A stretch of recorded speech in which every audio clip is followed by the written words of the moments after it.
News Reviews: Gaza-Israel War. ये fidayeen fighter, इन हैवानों को ना अपनी जान की परवाह है, ना इंसानियत से उनका कोई वास्ता है। सबसे पहले ये जान लीजिए कि युद्ध के बीच ये दहशतगर्द किन हथकंडों को आजमाकर विरोधी खेमे में खौफ पैदा करते हैं।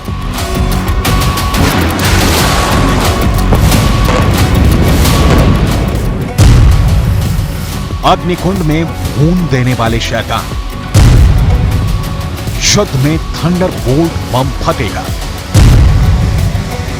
गला रेत कर मारने वाले जल्लाद, इजरायल फोर्स के सामने हमास की आत्मघाती आर्मी।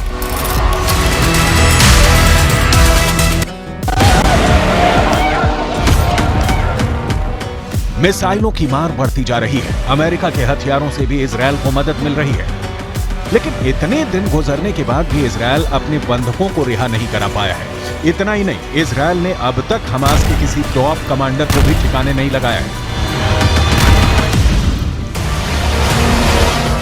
कई फ्रंट पर युद्ध में उलझे इजरायल के लिए अब सबसे बड़े दुश्मन ने नई आफत को बुलाया है। हमास अपने सुसाइड दस्ते को जंग में उतार रहा है। इजरायल के खिलाफ हमास ऐसे जल्लादों का जत्था जंग में उतारने जा रहा है जिनके क्रूर कारनामे कलेजा कमाने वाले हैं। इजरायल की फोर्स भले ही कितने आधुनिक हथियारों से लैस हो, लेकिन दुनिया के सबसे बेरहम आतंकियों की गोली से निपटना उसके लिए आसान नहीं होगा।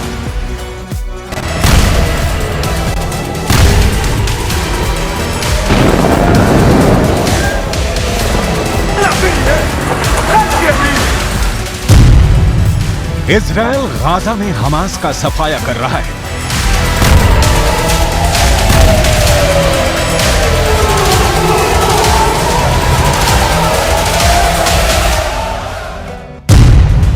लेबनान फ्रंट पर इजरायल हिजबुल्लाह को सबक सिखा रहा है।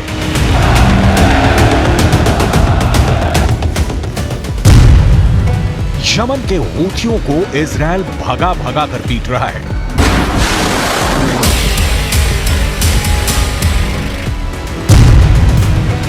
इराक में इजरायल मिलिशिया फाइटर्स को मिसाइल धमाके से उड़ा रहा है।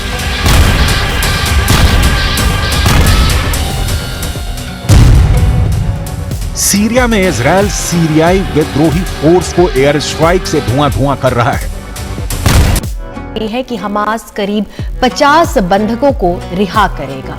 कुछ ही देर बाद बंधकों की रिहाई होगी। दोहरी नागरिकता वाले लोग रिहा किए जाएंगे।